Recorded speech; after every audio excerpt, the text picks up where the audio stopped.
I met a medicine man here in the East Bay who was very interesting and had was from Navajo origin and Mexican origin. And he was using different substances as part of his psychotherapeutic container. So he used to call his work consultation and sessions being medicine journeys. And I started to do this from 87 and was guided by this man into my ongoing therapeutic process in which there were these experiences. Some of them was MDMA, MDA, mushroom, LSD, ketamine, different substances. And so that was sort of my introduction to how the Western world uses those sacred practices in a framework of therapy. I also worked with another person that some of you may know named Salvador Roquette. He was a psychiatrist and a medical doctor also. He used to be a surgeon, then he turned into psychiatry and psychoanalytical practice. And he was a very close friend of Maria Sabina, who some of you may know lived in Huautla, in the mountain of Mexico, and was the person who gave the first mushroom to Westerners in 1956, I think. So Salvador was working with Maria Sabina and was working with Pablo, the man I used to work with. So it became this this very interesting collaboration between them to provide guidance to people working, in that field, doing their personal process. So for some years I worked with them and then learned from them and became their assistant, and I would go and continue working with them and organizing the gatherings for them. And then they passed away, and shortly after I met this woman in Mexico, literally almost overlapping. I met this woman in Mexico who was very much a holder of that lineage. Some of you may know of her. Her name is Julieta Casimiro. She's a Mazatec elder, and she carries the tradition of the sacred mushrooms. And that's what she's been doing pretty much all her life. And the entire village, the entire town and the region is grounded in the practice of the sacred mushrooms. Also the practice of the sacred salvia and the morning glory and the datura. So they are practicing the ingestion of these substances different times of the year. And the entire culture is centered around rituals and mystery practices and divination. That's what I would like to talk about today. To bring a context into an entheogen practice. Because here we have a different relationship with entheogen that often is more of a consuming. We want an experience, we go somewhere, we have an experience, and they're very meaningful and imprinting new patterns and opening spaces for us. And sometimes, because of the culture we live in and the circumstance and the population around us, the experiences are not lending or not woven into a cultural framework or a language of understanding. We're not surrounded by understanding. Whereas there, they are surrounded. This is the air they breathe. This is the thousands and thousands of years of that practice in that land, in that language, in that tradition. So I'd like to talk about that with you, about describing really the facets of this mystical, magical, mysterious culture, which, I can only say what I'm observing and what my understanding of that is, and through my discussions with the people there. I have been going there for the last 15 years, and I'm very close to the people there, the village and the town and the family. And, so what I'm going to talk about today is really my understanding, and I don't mean to have interpreting what they do in sort of my loop. What I want to, I'm sort of needing to do this disclaimer here, not to pass for someone who has the wisdom of that tradition, which on one hand I feel I do, but on the other hand, I've been there 15 years. They've been at it for thousands of years. So clearly there's a discrepancy in that. But you know, this work with the mushroom has been part of my life for almost 30 years now. And so I feel very sort of I want to say humbly a speech person for that tradition and that way of that sacred plant. So I lend myself to that as best I can. So what I'm going to share to you today is some things that I've heard from them, that I understand from the Mazatec people, as well as some of my understanding of the way they do the work. So, and then I can answer questions later on.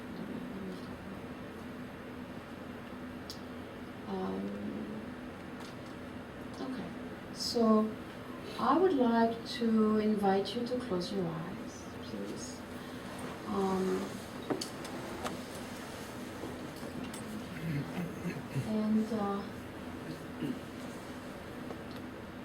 And I invite you to take a few breaths and allow yourself to listen with parts of yourself that may not be your auditory system. And let yourself be carried and touched by the sounds that are going to come to surround you. I want to say that those sounds are sounds recorded with permission during ceremonies in the mushroom way. One is by this man named Tiburcio, who's praying during the ceremony. The other one is my teacher Julieta, who's singing during the ceremony in Mazatec language also. And the third one is a wall in the countryside dripping with water, so you get a sense of the water element and the presence of this elementals that is so important and central to the presence of the mushroom there and on the planet.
Grazie ultimamente che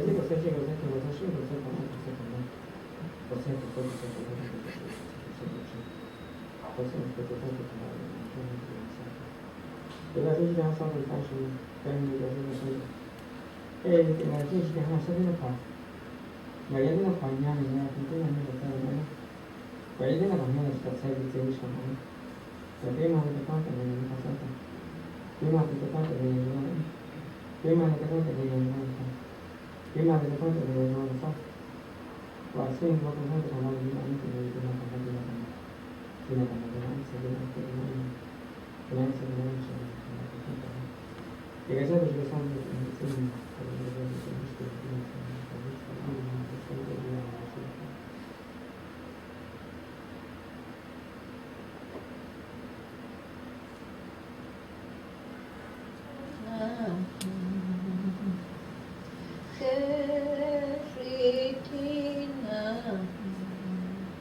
này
mà đi na hi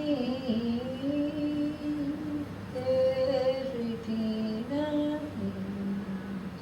tu quan ai ri ti ta tu te quan ai ri ti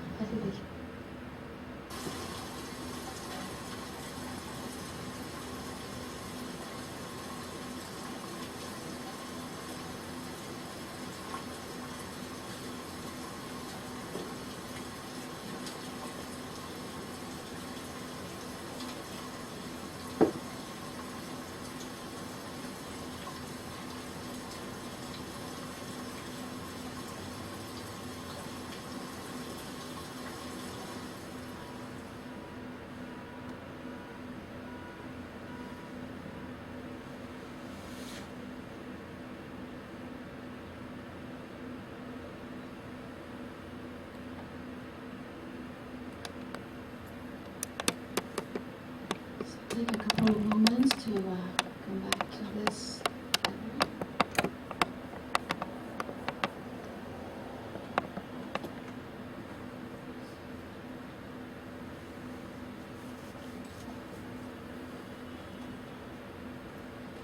I'd like to offer some definitions. When we talk about shamanic, we talk about a spirituality that is anchored in earth-based wisdom. And that means that everything is holy, everything has spirit, and everything is sacred. This is the base of shamanic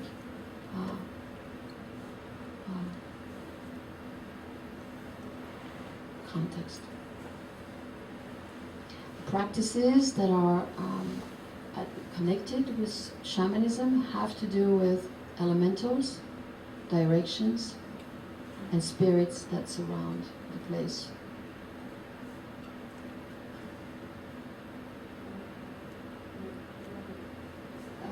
Not yet.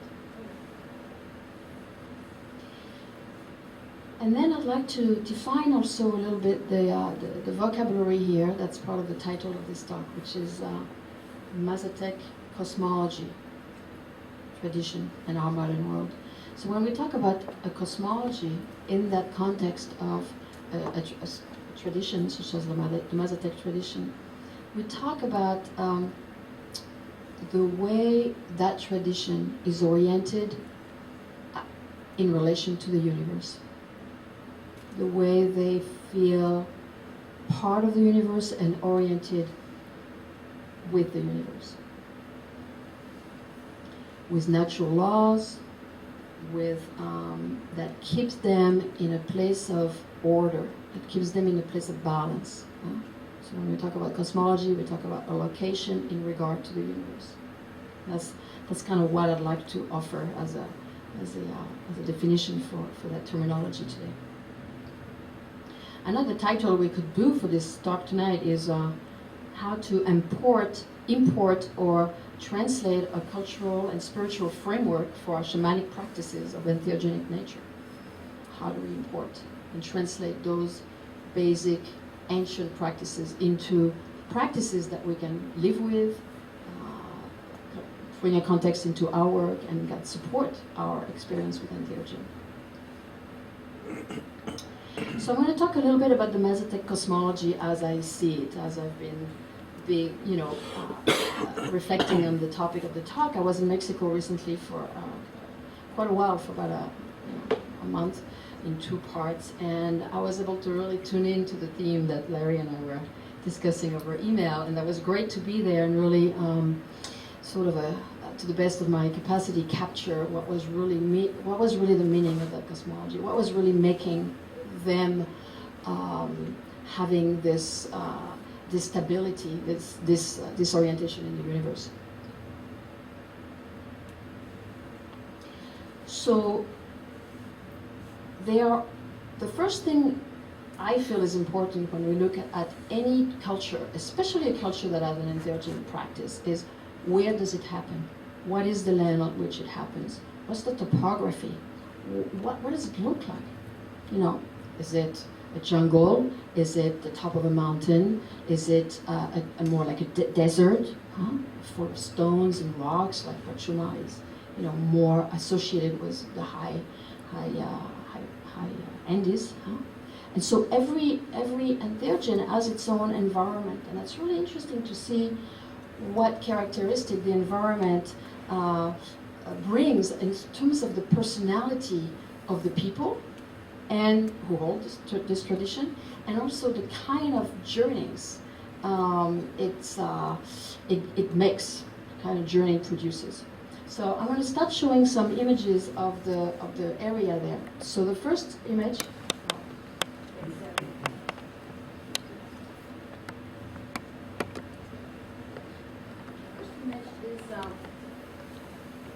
is the Sierra. So this area where this mushroom work has been existing for apparently, 7,000-10,000 years, it's been, some things have been found in the area, is the top of the Sierra Madre and north of Oaxaca, and it's the top of the mountain. You feel like you're on the roof of not the roof of the world, we're not in the Everest or Himalaya, but the roof of that world, right?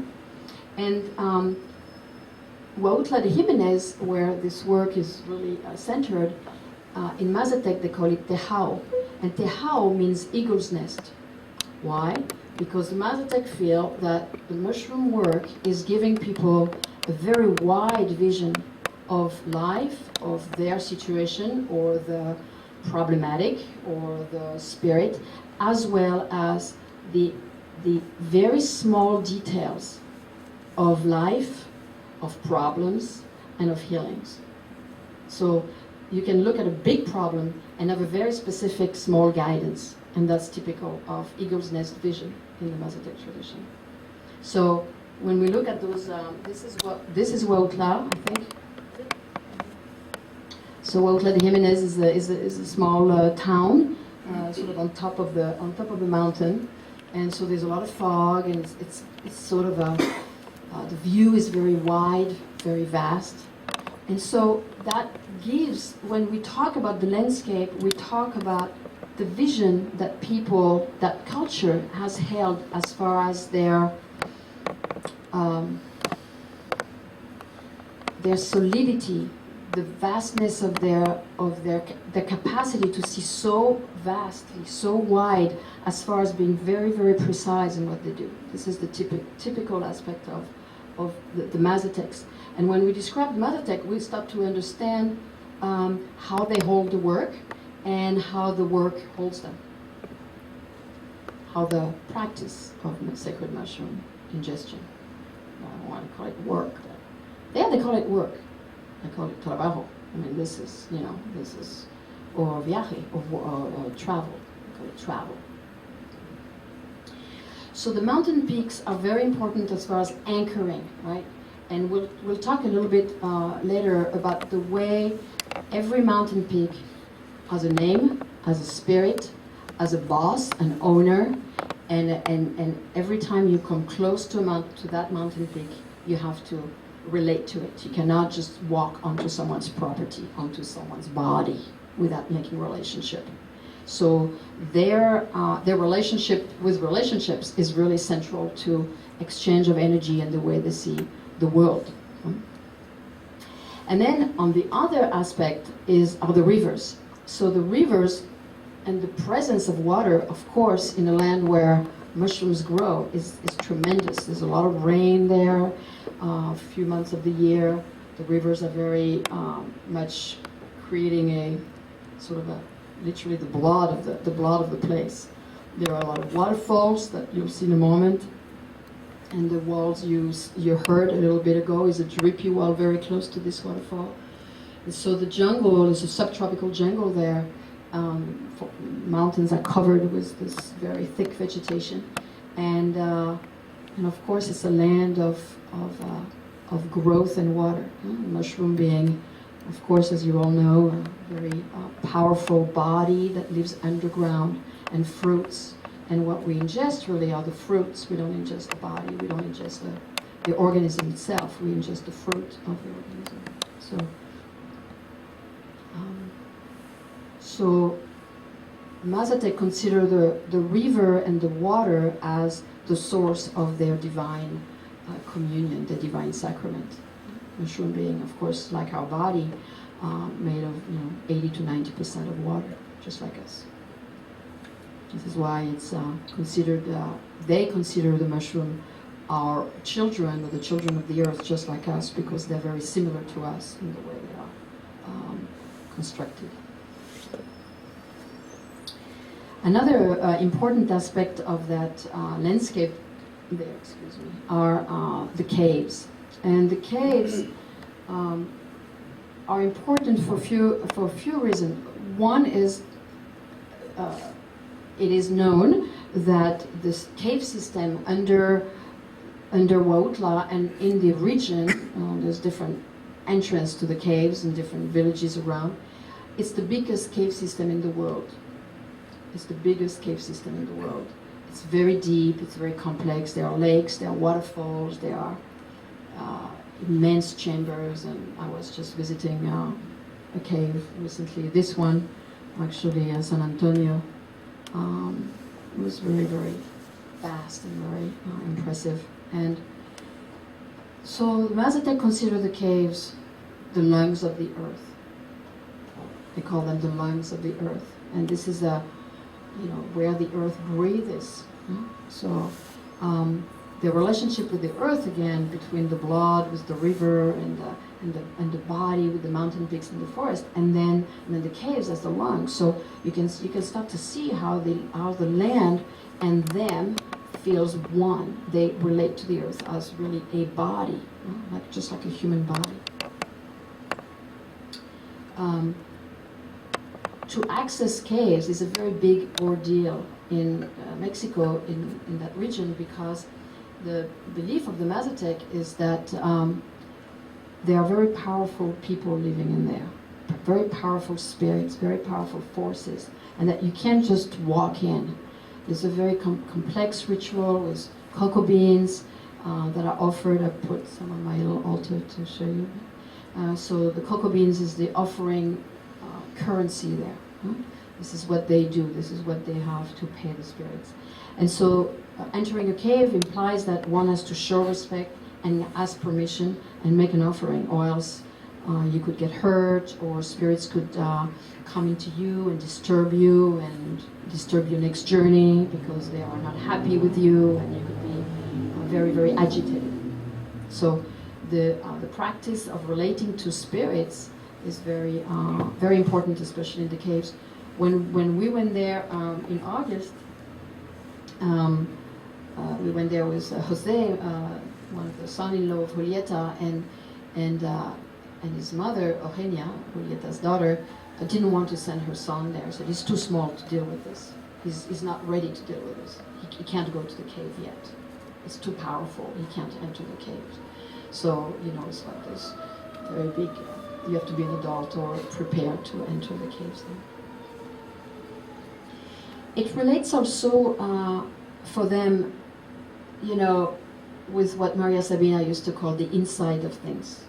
So when you go into the underground, when you go into deep, deep darkness of the earth, where there's no sound, no eyesight, nothing, complete stillness, you are actually in the inside of things. And Maria Sabina used to have poetry, some of you may have read, where she talked about, I am a woman who goes into the inside of things. And so the caves are the inside of things. They're inside of the earth. And if we want to learn about the earth, and if we want to start to understand the wisdom and the intelligence of this vast organism that is the earth, we have to go inside the inside of things.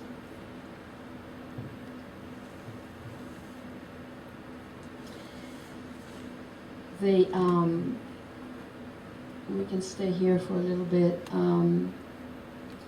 The forest and the land itself, I didn't have pictures because there was too many people in the pictures and I didn't feel comfortable showing, whatever people I take there, whatever.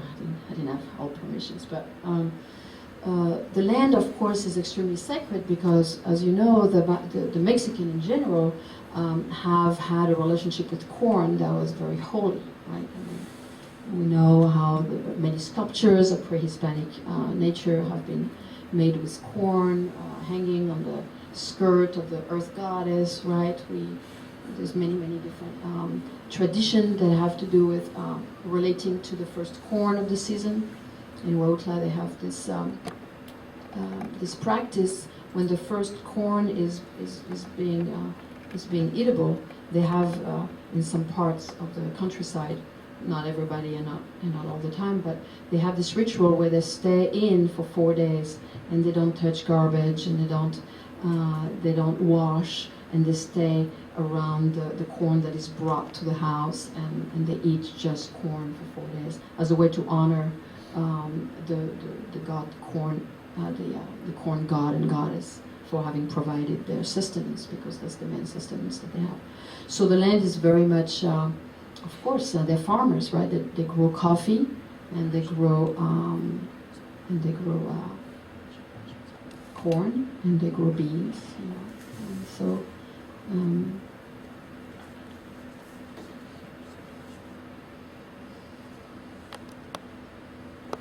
they consider of course it's true in many traditions, I'm just saying that because it's kind of obvious to us too, they consider the body of the earth, of course, the provider for the sustenance, which we know, and we say thank you, we say gratitude before we eat for the earth to provide. And for them, because they're farmers, they're really, they grow their food, they grow their corn, and they pick the coffee, and they grind the coffee, and they roast the coffee, and they, and they make the chocolate, and they make, they have this very immediate relationship with sustenance.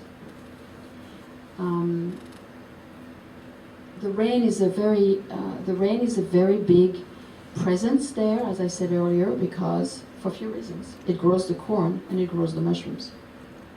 So this is it. You got it, It grows the corn and it grows the mushroom. It grows the corn for our body and it grows the mushroom for inner health, the other dimension of health, which is spiritual, emotional, communal, right? Ecological. So the rain is holy. The rain touches the ground, activates the mycelium, and the mushrooms are starting to fruit. And that's June, July, and August, and a bit of September, and that's all.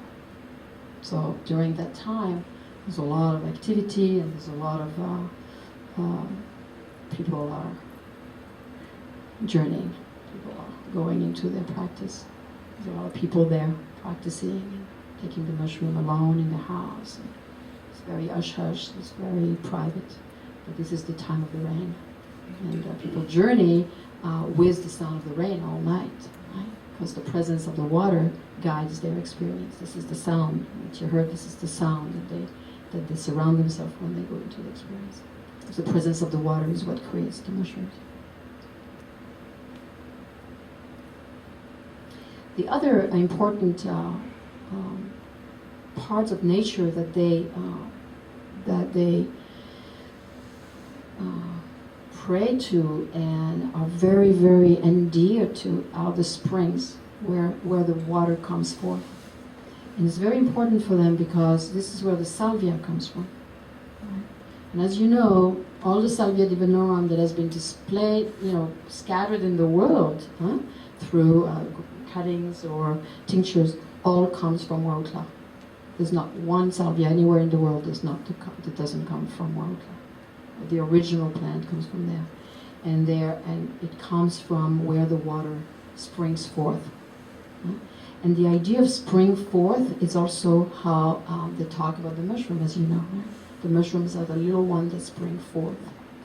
They burst out of the land like this. And the salvia burst out of the land where it is very moist, where it is damp and cool, and it's a different organism. It's different, of course, it's a different organism. It's a plant, it's not a fungi. And it has this different virtue of feminine energy and feminine healing. So the presence of springs and water coming out of the earth creates the possibility for the salvia to grow. It's a very special place. So I'm talking about that just to give you a sense of what's important for them, what the land means to them, and how they talk about the land, right? I mean, the words I'm saying are kind of basically, some of it my words, a lot of this their words, right? I want to talk about some tools and practices that they use in that tradition for healing, for guidance, and for relationship with what they call the dueños, the spirits, right? The owners of the spaces. So we're gonna start with you can click, yeah. So in Huautla, the churches, which is very interesting, the churches are a blend of very old traditions of pre-Hispanic nature with the land, the heavens, the mushrooms, as you see on the left here, and then the abundance of the earth, and then Jesus, and then what they think of Jesus is a messenger of the divine, just like the mushroom is a messenger of the divine. So we take the host at church and we take the mushroom in our journey room, and that's the same thing. That's how they incorporate Christianity in their practice by recognizing the spiritual nature of the ritual that is pretty parallel to a ritual of shamanic nature. And in Mexico, in the town, actually, it's interesting to go to mass there because, well, everybody in that church has a very visceral experience of what it's like to be with the divine. They don't need the priest to read the Bible, and so they're very it's pretty throbbing, the energy in the church. And they put copal, and they do cleansing, and they do all these different shamanic practices that have nothing to do with Christianity, but the priests have to put up with it, and they actually, most of them are journeying anyway with the mushrooms. So, Everybody's there. Okay, so this is Julieta, my teacher and my friend, and she's getting ready to do a cleansing, what they call limpia. So she's in that little church there, which is a very special church of remedies. It's a church of healing. It's a little chapel. It's very beautiful energy. Again, looking over the entire Sierra and very feminine energy of the Lady of Healing. It's called the Lady of Healing. On the front of the chapel is written Chinichki Chinichka, which is the chapel of the Virgin of the Remedies. And so as you see, there's a lot of practice of grass and using, again, nature to cleanse the system, cleanse the body, cleanse the energy. So this man, Constantino, is the man who does the praying and the maintaining of the chapel. And Julieta is getting ready to for all of us to bless the grasses that will be used for the limpia, for the cleansing energy. And that ritual is used anytime, anywhere in the house, and then upon entering the ceremony room before the mushroom ceremony, everybody's cleansed again with grasses that are first smoked with the copal. So the practice of cleansing is very important. They believe that we carry energies from each other. We carry energies that are not necessarily ours. And when we walk in the streets, we can catch energies from people.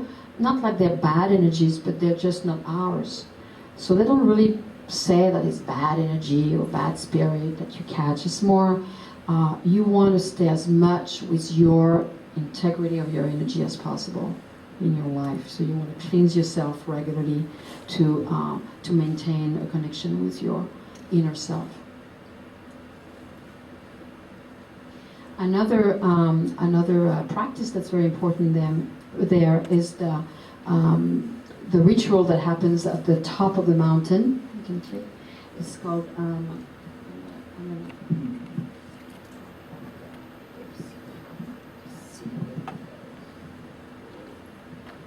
So this place is the power place of the entire region. It's called Chiconindo in Mazatec. In Spanish they call it Seo de la Adoración, the path of adoration. And Chiconindo is a powerful place. This is Jose, who's getting ready to do a ritual with the copal and the candles. And this power place, Chiconindo, is where people go to make offerings, they go to make prayers, they bring their newborns, because this is the manager, this is the main spirit of the entire region. So when you're gonna get married, or when you're gonna, if you have a newborn, you present your child to the spirit, and you receive blessings from the spirit that lives in that area, in that spot.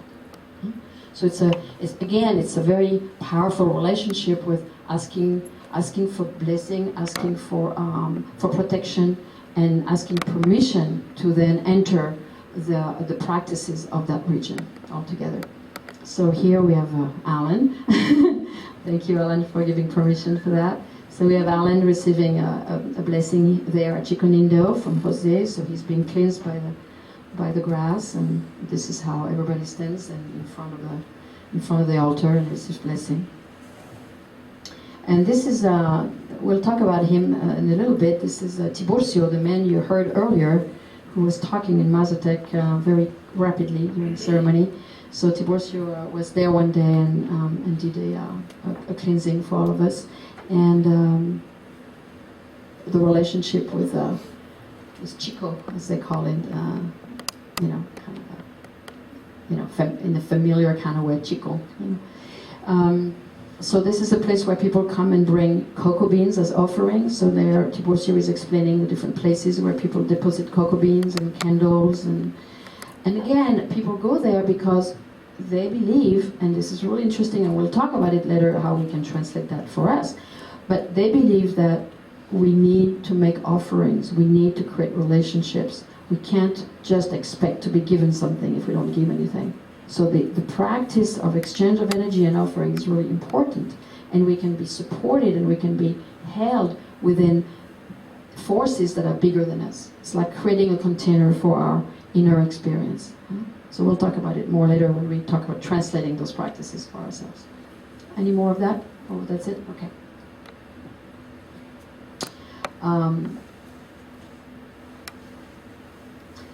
Another important aspect of the tradition is the divination.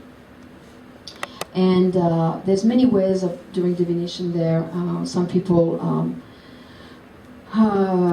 you can click, I think. Tiburcio, this man is a psychic and a diviner. How do you say in English? So he works with corn. So he throws the corn on a piece of cloth, and then he looks at the way the corns are landing after, he touches you a little bit here and here. And then he reads what's going on with your life. And he reads what happened to you when you were a child. He reads what happened to you, what shock your body might be carrying and your psyche might be carrying. And he makes recommendations of what to do during the next mushroom journeys.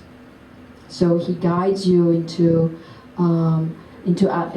looking at some issues, and he can orient or maybe whisper some intention that might be useful for you to look at. And he also recommends some application of San Pedro. Now, the San Pedro there is the ground tobacco. It's not the huachuma. It's not the cactus. It's a different. It's a name for tobacco. So the application of tobacco is how the tobacco is used in the Mazatec tradition, and it's applied on the body. It's rubbed on the body as a fresh green paste. And it activates the journey, it moves energy, it creates movement in the system. So Tiburcio recommends applications of San Pedro in certain places at certain times in the journey that are key to the movement of energy that he diagnoses as stuck. He also recommends rituals that have a name called pago, and the pago means payment, literally. And the idea is to it's a very ancient ritual. It's really like totally pre-Hispanic practice of having an egg that carries your illness, right? Your illness. So he rubs the egg on your body, puts it on 100 cocoa beans, which is really a lot of money in the Mazatec vision of things. And then he has this little, I don't know if you can see, this little, this is the San Pedro, the green tobacco here, the green paste. And this tube here is a little bark, it's a piece of bark with a feather in it. And the bark represents the paper on which your prayer is written. And the feather represents the pen that writes the prayer. And so the feather is rolled into the bark, put on the cocoa beans with the San Pedro to activate the movement of that is being asked of that ritual, of that offering. Oops. Okay. So here we have, Tiburcio continuing to do the pagos. So there's different images there. Every little bag is being, burned, smoked on the copal, touched with your body, and then each bag is destined to different spirits. So there is a spirit of the river, the spirit of Chiconindo, the spirit of the cave, the spirit of the cemetery, because they consider the cemetery being a really holy place, because this is where the souls, about the Day of the Dead, of course, here, but this is really also the place where the spirits of the dead live. And when we go into journey work, we are really entering the spirit of the dead, and we are communicating, and we're asking for alliance from them. We're asking for support, we're asking for guidance, and the spirits of the dead are there to assist us. So we need to make relationships. So some of those bags are going to the Pantheon, the cemetery. So you see the bags are all lined up. They've been all blessed, and they've touched the person. And maybe we can look at the next slide. So this is a friend of ours who had a pago done for his situation that he was exploring with the corn reading. And so Tiburcio is again, touching his body with the pago, with the bags of cocoa beans, and then he will place them in different orientations. So he has an orientation for Chiconindo when he goes home, and then he has another orientation for the river. So he knows exactly how to orient the bags, and then they are placed with prayer and intention. So I'm saying that because the idea of offering that we'll explore later, as far as how we translate that in our own world here, is is really meaningful for them. So that's part of their practices. The next slide, I think, has to do with the ancestors that I was saying about the cemetery. So I took a few images of Maria Sabina. So this is as it says, a mural on the municipal palace walls.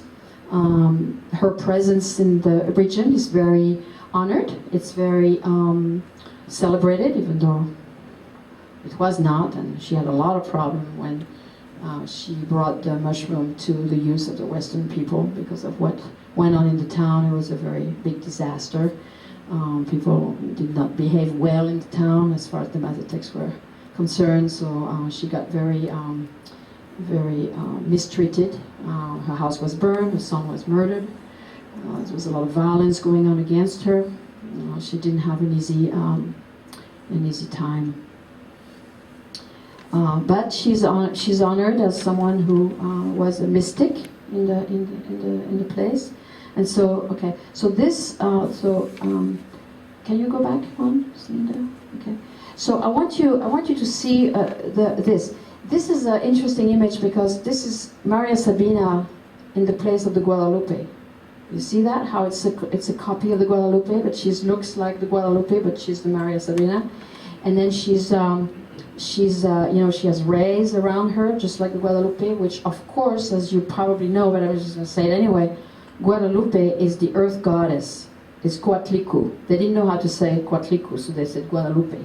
But Coatlicue is the earth goddess, and where she appeared is where the earth goddess was receiving offerings for thousands of years. Yeah? So the little hill in Mexico where the Guadalupe is being honored, Tepeyac, is really the place where for thousands of years the Aztec and the Nahuatl were going to make offerings to the earth goddess. Yeah? So it's interesting that Maria Sabina becomes the Guadalupe that is the earth goddess. That is the person, the woman who understands the wisdom of the earth. This is really what the message is about here. And that the eyes above are the eyes of the eagle. You see that the human eagled eyes that can see it all. So this is a sort of a hanging at the cemetery with the mushroom from the church, right? So again, you can see the blend and the way different spiritual practices are unified because it's all about the same thing. You see, for them, that you pray to Jesus, or you pray to Mary, or you pray to the earth, or you ingest mushrooms, or you go to burn candles at the church, is exactly the same practice. It's a spiritual relationship from the inside with the invisible realm. And for them, it doesn't matter if they're in church or in their ceremony room. It's the same, has the same value because they come from the same place inside. You know, their prayer is coming from the same place. Right? So that's interesting for us to see how we do that. How do we have the capacity to see the we'll talk more about that after, but to see the big picture rather than being more identified with a practice, identified with a form, but to see what that is on the big vision, on the ego vision. So this is the grave of Maria Sabina, who's my friend John. Some of you may know him, and Tai, my little friend from Israel who came to that trip last year. She was initiated into the mushroom very gladly. She couldn't wait. So it was after her journey there. And this is the Maria Sabina book that says she's a woman wise in herb, a wise woman wise in herbs. Yeah. So that's her grave site. And so the Mazatec are very big at going there to their own dead people, but also to her, because she represents the way this medicine work, the way this practice of the mushroom has been coming into contact with the Western world. So that's a big step for them. I mean, they were really isolated. They're on top of the mountain there. There was no road. There was nothing. That's why the mushroom work survived. In the Maya world, there was a lot of mushroom practice. In the Yucatan, it was so flat. The Spaniards arrived immediately and killed everybody immediately, but they couldn't get there. See, they couldn't get to the top of the mountain. It was so difficult that they couldn't get there on time, and so the mushroom work had time to go underground, and that's why it's been saved really all this year.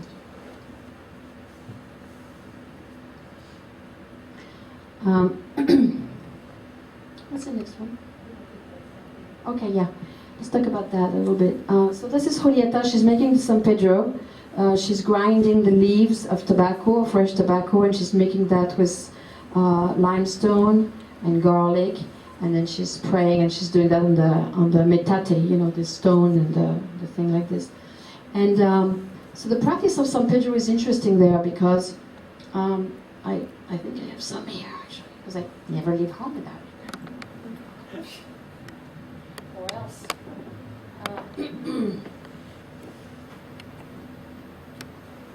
So the other day, here Linda, you want to dig in my purse? There's a little, the pink thing.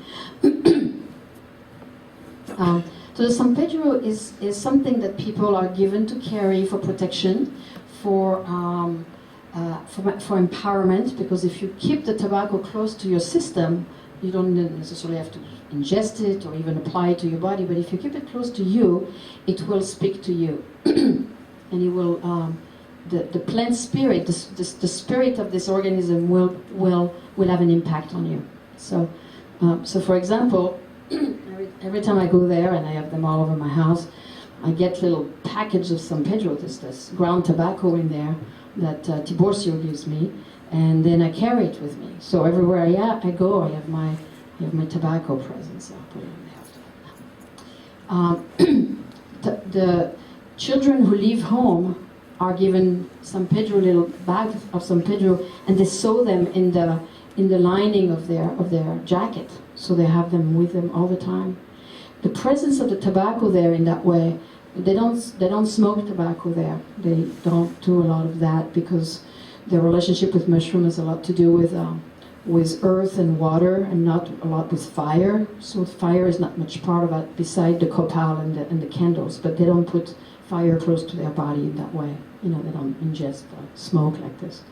But the San Pedro is used in many ways. It's used during ceremony, but it's used also during the day, and it's used, you know, like I said, you know, to put to carry with you or to have in the corner of your house. So it creates protection. So why it's called San Pedro? Because in the Catholic tradition, I don't know what they call it in Mazatec. There must be a name, of course. But Saint Peter is the guardian of the gates of heaven. So the San Pedro is supposed to open the gates of heaven for you, right? It's supposed to empower you, empower your system to enter these different realms. Of course, I don't have pictures of that. What's the next series of pictures? Okay, let's do with extraction. So another practice that's very important there is extraction. Unfortunately, this Juana passed away last year, this woman here. The region is full of extractors. People who are sucking energy with their breath, through their spit, through direct pressure, direct contact of the mouth and the body, different places, or touch, and then they extract things from their mouth, different objects, or water or air, and the idea or the practice of, again, keeping the body clean, keeping the energy clean, keeping movement, not letting yourself be kind of bogged down with things that are not yours, is a very big aspect of that tradition. So here Linda is receiving this cleansing. There's a lot of copal smoke, that's why it's a little... I think there's another one of the extraction. So here she's working on someone else, and putting her hand on her neck there, she's on the base of her neck, and pulling the energy out, and then she'll be spitting, and she'll be doing all kinds of different gagging practices to extract what she's extracted. So she'll move that through her body. So I'm sharing these different practices to give you a sense of what this tradition is really incorporating on an ongoing basis. Now, this is not just because we're gonna do a journey that night or the night after. This is an ongoing practice. This is what they do all the time. They go to people's house. If Julieta doesn't feel well, she'll be calling Eliseo, who's a new extractor now, we like him. And so she'll call Eliseo and just say, hey, can you come? Or she'll go there at 6 in the morning and wait in line for 2 hours. And they just go there. When they feel there's something that's not right, then they go to the extractor, or they go to the church and do a cleansing, or they'll call Tiburcio to read the corn, and they'll get some San Pedro on themselves. This is sort of the practice of the ongoing life. They'll go to Chico Nindo. If they're really in trouble, they'll go to Chico and do a big cocoa bean offerings. And this is the way they continue to have this ongoing relationship with this balance of energy. Right? Because shamanism is a lot about balance of energy. Huh? What is yours and what is someone else, and what's your relationship with the land, and what's your relationship with that energetic of that elemental, and to create this ongoing equilibrium inside yourself. Shamanism is really based on creating balance so the soul can express itself. That's really what it's about. Huh? How you create balance in your physical, your emotional, your relational system, your spiritual system. So everything, you are in a space where you can be in your center. This is the whole practice, right? So what they do then in that version, and we could go into the Shipibo, we could go into the Quechua people and have a whole different series of ritual that would basically do the same thing. Because every shamanic practice does that. They have a relationship with the spirits of their place. They have a relationship with protection and extraction and movement of energy. This is what indigenous practices are all about. Of course, a big one, a big practice there, of course, is the practice of ceremonies. Yeah, the ceremonies of mushrooms, the ceremony of salvia, of the seeds. So, different time of the year, they do different practices. Huh? They do the mushroom in the summer. They do the seeds in the dry season, March, April, May, something like that. They do the salvia more after the rainy season, when it's really nice and alive. Although in June we went to see the salvia, right? And it was really, really big and really very lush. It had rained already. They do the ceremonies for many different reasons. They do the ceremonies with sacred plants when they feel out of balance, when they feel there's anger in the family. The whole family will go. Kids, father, mother, they all go down and journey together. Kids can be 8 years old, 10 years old, teenagers, young adults with the parents, and they all go in the room and spend the whole night eating mushrooms together. And singing and talking and praying and connecting and healing the bonds of the family that might be compromised. Yeah? When someone is sick, they'll come and they ask for ceremony. And so someone who wants to hold the ceremony will go down in the ceremony room. The ceremony room generally is very low on the ground. So it's always like the basement of the house. And just sing and pray for the person. Sometimes the sick person will be the one eating mushrooms and the guide will not, and sometimes the reverse. Sometimes the sick person will not eat because the person is too weak or not able to manage the experience. It's too intense, or the person is frightened energetically already, too much out of balance, and they can't restore balance before enough to manage a journey. So then the guide will do the medicine and diagnose and do some hands-on work and extractions of moving energy and pray for the person, bring energies of spirit and saints and earth and stars and moons and rain into the person's body, to be a vehicle really for the healing, and to be a vehicle for the energies that are absent in the person, which is a lot of what I find this work is really about. But what it is for me when I guide these journeys there is that the role of the guide is really to be a vehicle for channeling these different forces so they can be reinstated and reinstalled in the person that is out of balance, really.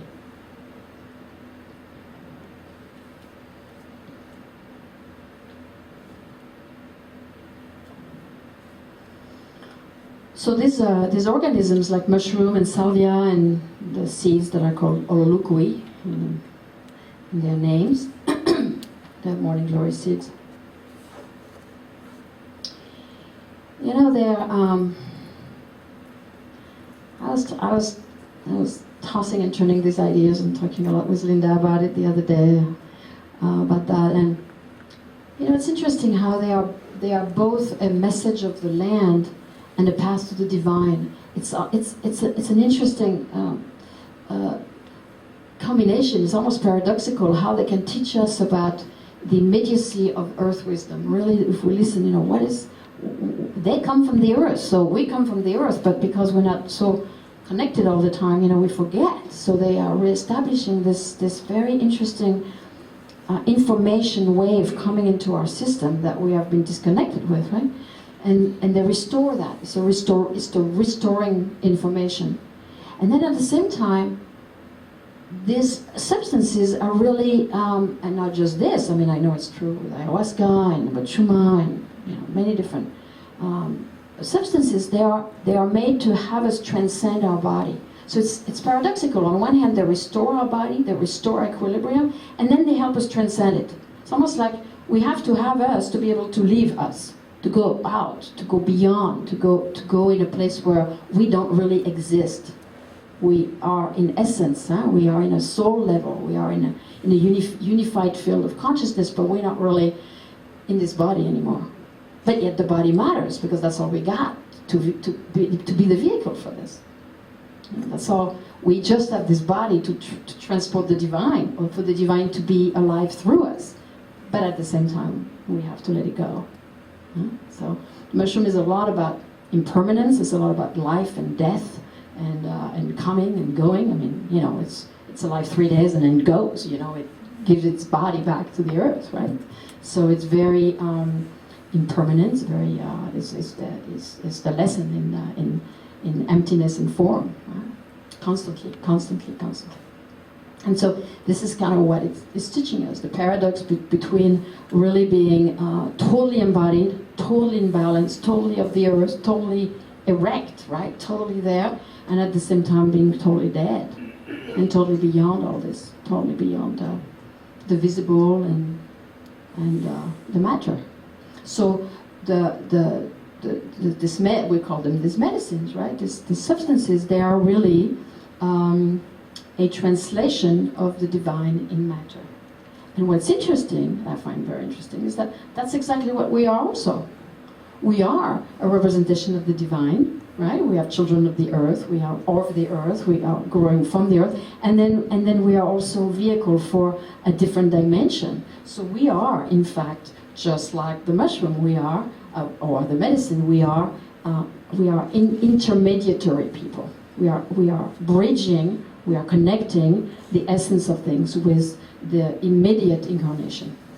And that's our role, and that's why we take these plants, these organisms, so we can feel what it's like to be the in-between that holds both truth and at the same time none of them, the paradox of it all.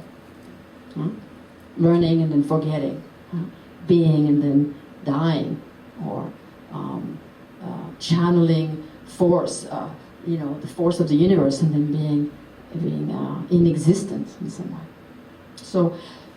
So this is kind of what I understand about this, and this is some of my words and some of the discussions I have down there with the people.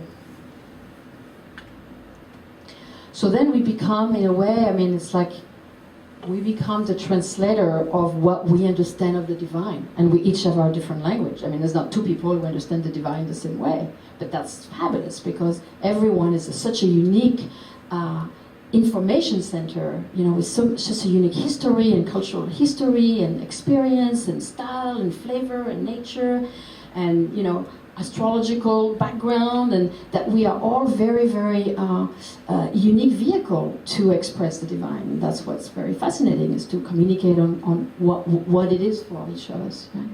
And that we're all searching for the same thing. We're all searching for this way of possibly being understanding what it's like to feel God and be the divine and yet live life. You know, that real interesting balance. So I know I'm late, right? Late.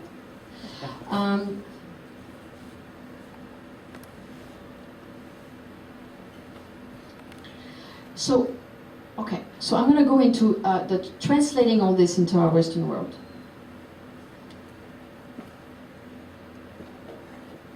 You know, it's funny because I don't think it's very complicated, really, but it seems like really weird to have this very special, ancient tradition from some other place with a weird language and strange practices and relation to the mystery that's so foreign to us.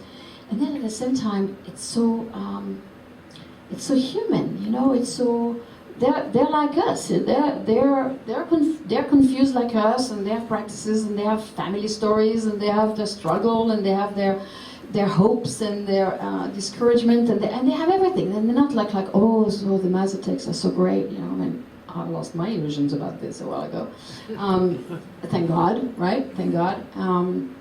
And so it's interesting to see how we can, you know, of course we can get inspired, and it's good for us to have some indigenous practices and traditions to draw from, and to sort of be reminded a little bit of some ideas, right, that we can incorporate. But it's not so complicated. So I'm going to look a little bit into that.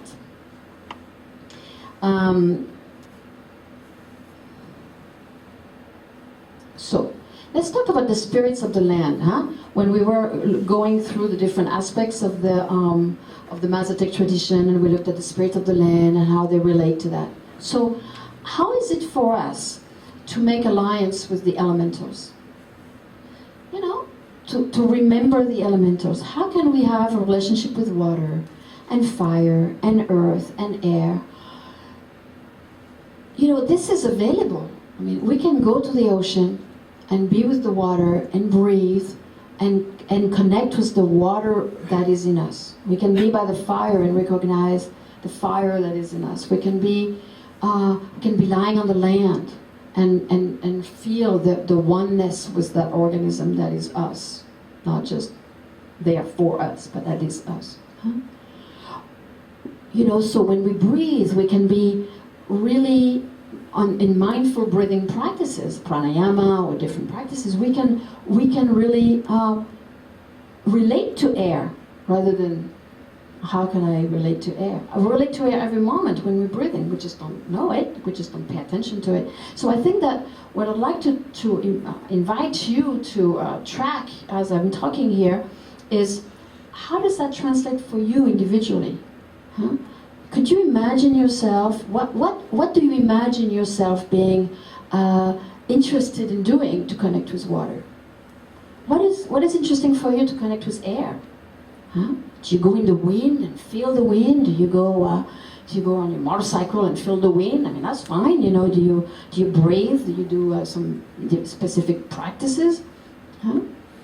And then the other thing is the directions. So the cardinal points, the above, the below, the center, what we call the 7 directions, is important, right? It's important in the Mazatec tradition. It's important in the Native American tradition. And what do we do with this? Do you know where's your north when you're in your bedroom? Where's your north? Where's your east? Where are your directions? You know? And so you can have a remembrance of where is east in the morning? Where is the sun coming? Huh? The Mazatec hold their altar on the east always, because that's where things begin. So new things begin on the east. Huh? So I'm not saying that's how you have to do it. You could say, well, I like the west because that's where things end. And that's why I let go of things. This is good for me.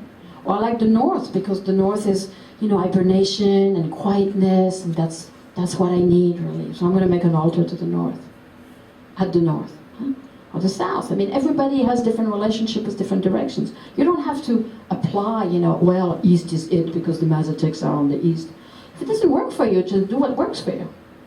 But have a practice where you know your directions and you apply your reference point, right? With the elementals and the directions that you can remember where you are. That's your cosmology, right?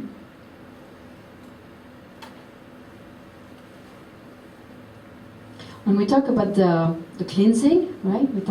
We saw them with the herbs on the copal there, on the incense, and at the church or the beginning of the ceremony, and these are places for them that it works. This is where they do it. This is where they feel it's congruent for them. They want to do it in a ceremonial way.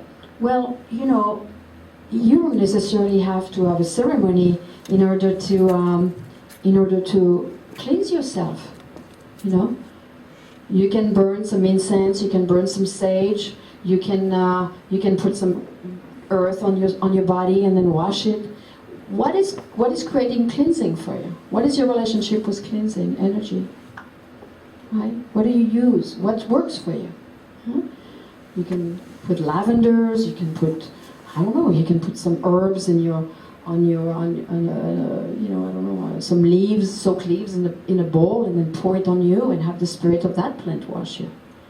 There's so many practices. So I wanna sort of translate those kind of very special, indigenous practices into places that we can, in the Western world, adopt. The practices are intelligent and they're valuable, and we should apply them. But we don't have to apply theirs. We can apply something that works for us, that makes sense to us. Otherwise, it's kind of empty. It's just a copy of someone else's tradition, and it doesn't really have any resonance for us. Then we have the offerings. So a lot of us are relating to offerings. I mean, we put flowers on an altar, maybe we have at home, or we put candles, some of us put tobacco. If we are from a tradition that uses mapacho, maybe we'll have tobacco. I certainly have my cocoa beans on the altar always, and my San Pedro, and because for me that makes sense. But I have also things from my land. I have a pine cone. I have a bit of dirt. I have some water from that I collect from the rain. So you can gather things from nature and make offerings to yourself, to the land, or to spirits, right?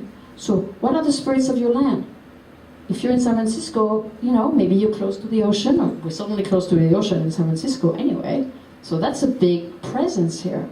And how do we relate to the spirit of the ocean, of the water, of the body of water? It's a huge presence. And then what? What's on the other side? The valleys and the mountains, and how do we relate to these different landscapes? Do you have rocks by your house? Do you have trees by your house that you want to incorporate or remember as part of your anchor? Right. So if you make offerings, do you create relationship with spirits of the trees, the spirit of the rocks, the spirit of the ocean? What are your anchors? What are your touchstones? What are the orientations around yourself?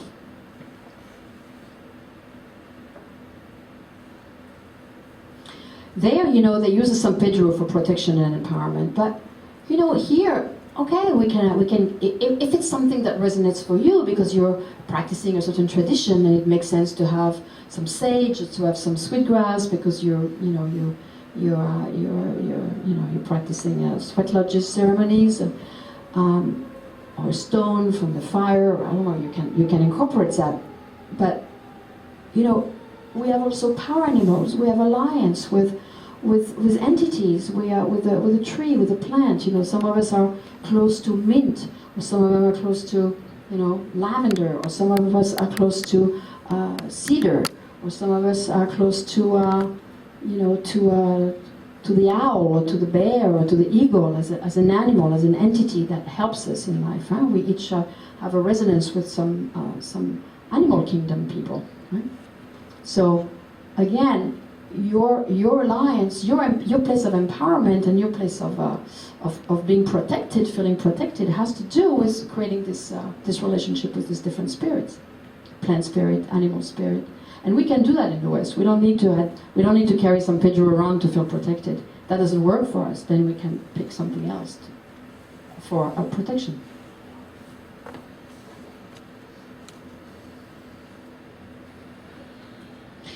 What's important also is the practice of rituals.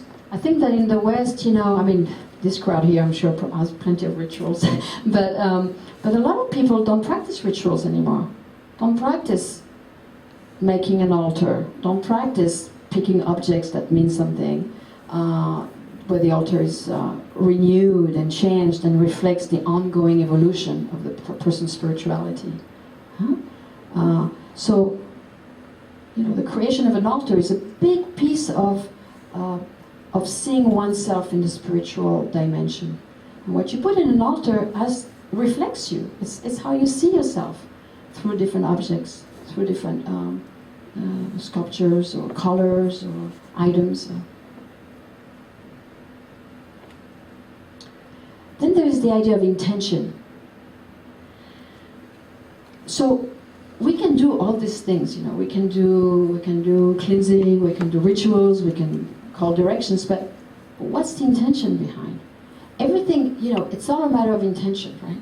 If you wish for something, if you're present with what you're doing feeds you and carries you and supports you and nourishes you and teaches you. It's a loop, it's a biofeedback kind of thing, right? You do something meaningfully and with presence and with heart and with not seriousness necessarily, but presence, right? I mean, it could be a great celebration. You could laugh and dance and sing. It doesn't have to be like I'm on my altar, I'm not moving, I'm barely breathing, but I'm good. So you can be a little more like alive, right? But then it has to be meaningful. It has to be. You have to be there. You have to talk to your altar. You have to be in relationship. Yeah? So it's about relationship. If your altar is a joyous altar, then have it. If your altar is, a stone, and that's what means something to you because it anchors you, then that has meaning. So what's your intention? What do you need? What do you ask your altar to do for you or to be there for you? Yeah? So intention is the big thing. So.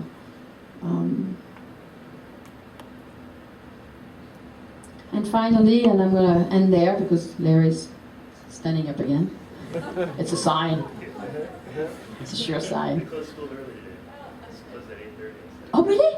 Oh my God. Oh my God. Okay, so yeah, I do want to have some questions if you have some questions.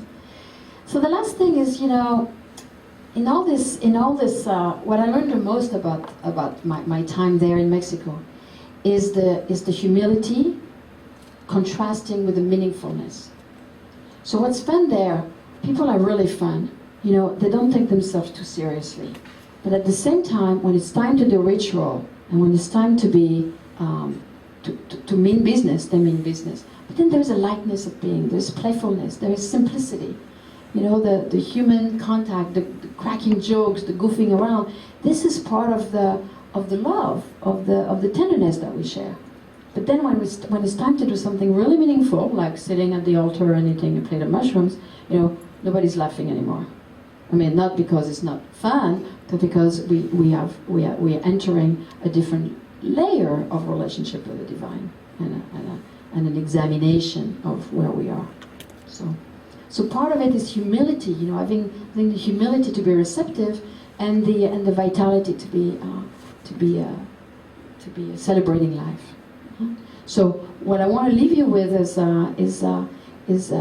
encouraging you and myself, and including, to continue the practices born of offerings and cleansing and spiritual resonance with an altar in your life, and the orientation with the directions and the elementals, so you can really it becomes part of you rather than something you do. You're okay, it's 10 o'clock, I have to do my ritual. And it becomes something more incorporated, and then it becomes your fuel. So thank you.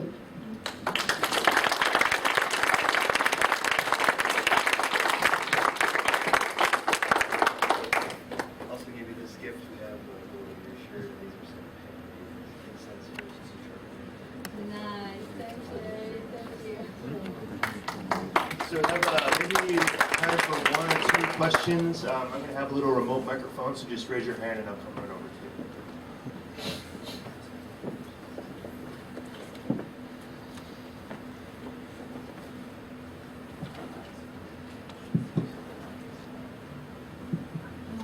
I had a question about you. You mentioned that there's a lot of female energy there. I picked up. Mhm. When they take the medicine, do they feel that the spirit is feminine? It's female? The spirit of the mushroom are children. So they call them the Niños Santos. So the little children, the holy children.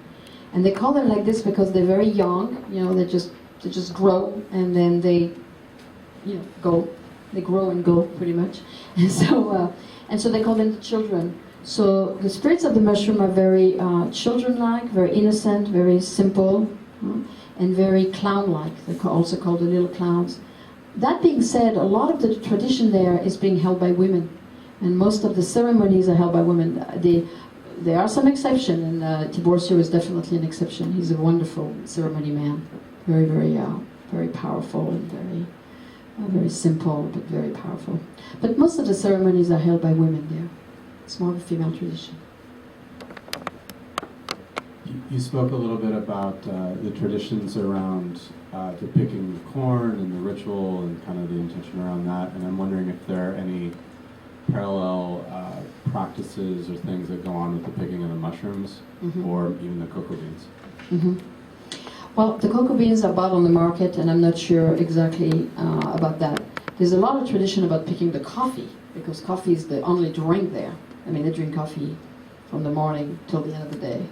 I mean, it's not espressos, but they drink coffee punch kind of thing. And so the tradition around the coffee is very much part of the life of the family. The honey, the relationship with bees and the relationship with coffee is very central there, because they make the candles for the altar and they make the honey to eat with the mushrooms, and everything is around the bees. It's very central. The picking of the mushroom happens by some select people, usually farmers who go far into the mountain. I mean, in Huautla, in the town, of course, as you saw, it's kind of a town, and the mushrooms don't grow between the houses. But some people are going in the forest, in the fields, and get the mushroom, and they have rituals, and they place cocoa beans, and they have a very special. In the Mazatec, they say it's those people who bring the mushroom to Julieta, actually, because she's older now, and she doesn't go, and she calls them the hand that brings the niños. So it's the hand. It's a very special person that brings the mushroom. So. You mentioned datura, but you didn't elaborate, and I was wondering what its role in Mazatec, that plant, which it's definitely a very tricky medicine. And Yeah. so, Yeah. is it used like San Pedro, on its back, or is it in that form? So the datura, I haven't tried a datura there. I know that some people work with it. In fact, the son of Julieta apparently is working with datura now, Omar. And I don't know much of that practice there.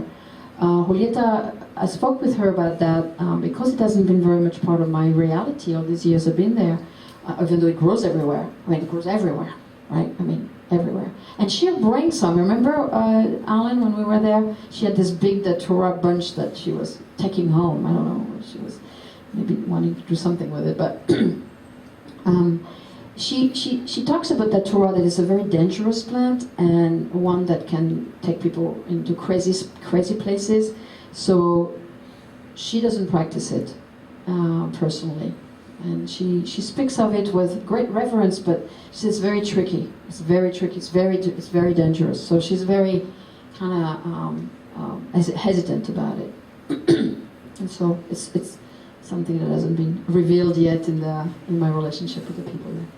Thank you. Yeah.